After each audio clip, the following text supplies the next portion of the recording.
господа, итак, представляю вам счет судейских записок за поединок за титул WBC International.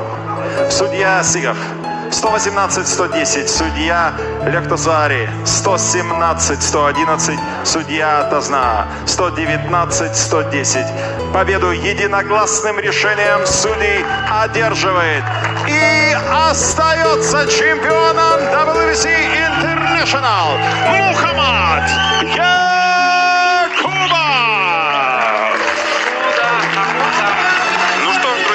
третья успешная защита этого титула, этого пояса в карьере Мухаммада Якубова. Кстати, отвечая на твой вопрос, коллега, все-таки отдали раунды. Да. Ровно судья, один судья даже 3 раунда ему отдал. Но, тем не